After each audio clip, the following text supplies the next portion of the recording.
let's take a look at our top selections for Hi everybody, Dan Illman here, taking a look at the feature race at Santa Anita on Sunday, October the 18th. Let's throw up the field for race number 9. It's the Grade 2 Twilight Derby. 3-year-olds going 1 1/8, and it's a pretty competitive field, led by the number 6, Smooth Like Straight. Already a graded stakes winner on the turf in Southern California this year. This horse has a lot of early speed, and I guess there's a question of how he's going to handle stretching out to 1 1/8. If he's able to relax in the early portion of this race, I believe he has enough pedigree and ability to last the 1 1/8, but the pace along with the distance, perhaps the two key determining factors in handicapping this race. Let's throw up the Timeform US Pace Projector. We are expecting the 6, Smooth Like Straight, to make the early lead.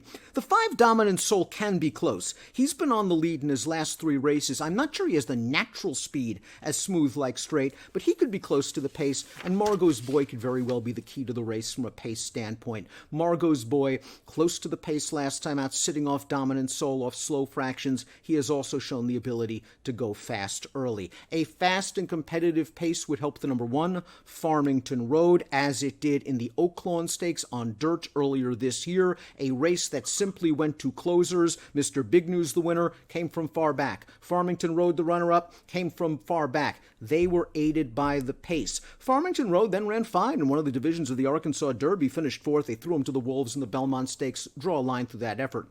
Todd Pletcher regrouped, said, let's try turf. Tried a nice spot. They found a great spot for this horse at Colonial Downs last time out, and he did just enough to win. The runner-up coming back to win a $25,000 starter allowance at Delaware with a 79 Beyer speed figure. This horse needs racing luck, he needs pace help, and there's still a question as to whether he's going to be most effective on turf. But he's going to get this distance. He's going to be running late.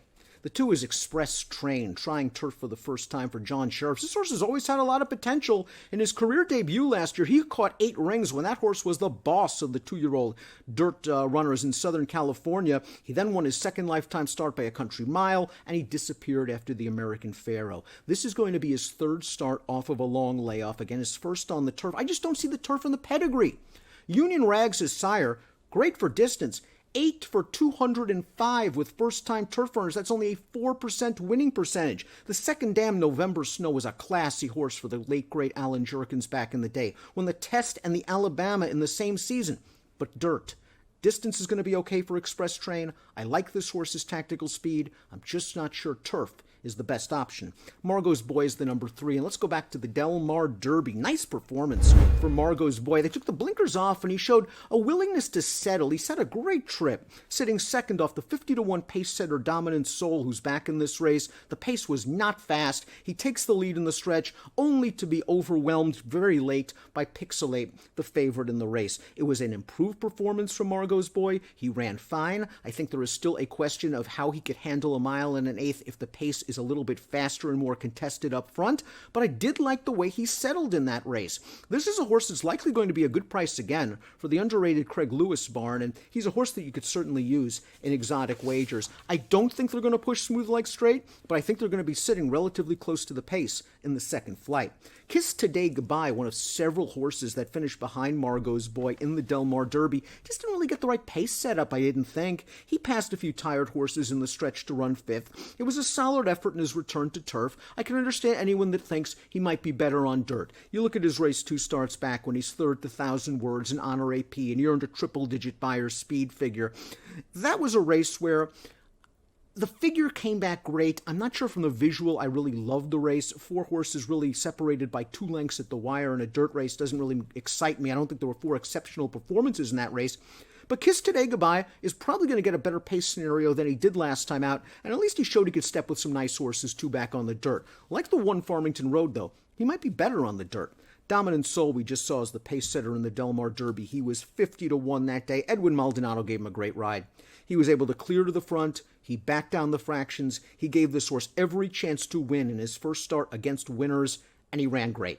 This time around, it's going to be a different story from a pace standpoint in all likelihood. Either Smooth Like Straight's just too fast for him early and Dominant Soul's going to be in the unfamiliar spot of chasing, or Dominant Soul's going to have to go very fast to get to the lead, only to be prompted by Smooth Like Straight, and if he's going to win this race, he's going to have to fend off Smooth Like Straight and then all of the closers. Nice performance last time out, great training job. I think this is a tougher spot. A lot of folks are going to be disappointed by Smooth Like Straight's most recent running line. Trust me, he ran a lot better than it looks on paper. He was involved in a red-hot pace dispute from the start for about the first 5 or 6 furlongs or so. He was 3 wide, battling it out with 2 other horses. He finally tucked those horses into bed on the second turn, made the lead in the stretch, and he paid for his early exertions in the lane. He was a very tired horse. I don't think he has to go as fast this time around to grab the lead or get into a prominent position, and if he can relax, I think he'll be in charge turning into the stretch, and he's the horse to beat. Based on his Beyer speed figures, he's very competitive and he's got a lot of talent. Scarto has a lot of upside. Let's watch Scarto's most recent race. This is his second win at Del Mar over the summer.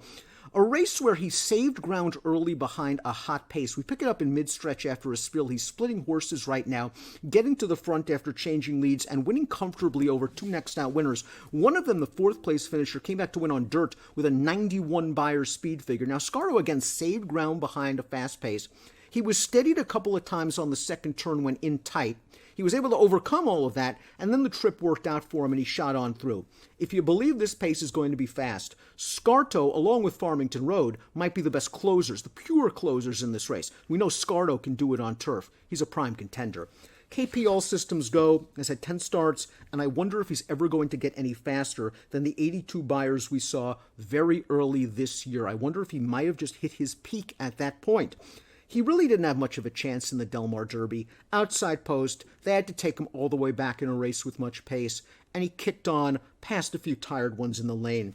In the La Jolla 2 starts back, I thought he was held up behind horses turning into the stretch. He had to alter course to the far outside. It took him forever to change leads, and then he finished okay behind the 2 favorites. He has some ability. I like him at 1 1/8. He won the Cinema over course and distance here earlier this year. He just hasn't gotten much faster, and I have to admit, while I like the horse, I'm starting to get a little bit tired of his act, but he should be a good price in this race. Field Pass is very consistent. 5 for 13 this year. You must respect anything trainer Michael Maker puts on the track. He finished ahead of Smooth Like Straight in the American turf. He took advantage of that fast pace, but he was one of the first horses to make a run at Smooth Like Straight, and maybe he moved just a little bit too early. It was a nice Beyer speed figure for a horse that handles turf. He handles synthetic. He's just a nice, solid, consistent runner, and if you give him pace, he's going to come with a kick. He doesn't need to be far back like Farmington Road. He can sit a tactical trip. We saw that earlier this year when he went gate to wire, actually, in the Audubon at Churchill Downs. He's a horse that you have to respect. And again, you have to respect him because he should be around 3-1, I would think, or 7-2 at post time. And it's very fair. Let's throw up my picks for the Grade 2 Twilight Derby. I believe in Smooth Like Straight.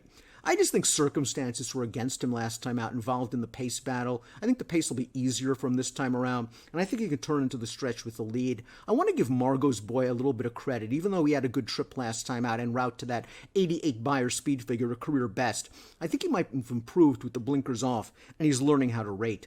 I went 6-3-7-5 in the Grade 2 Twilight Derby, the feature race at Santa Anita on Sunday. Best of luck.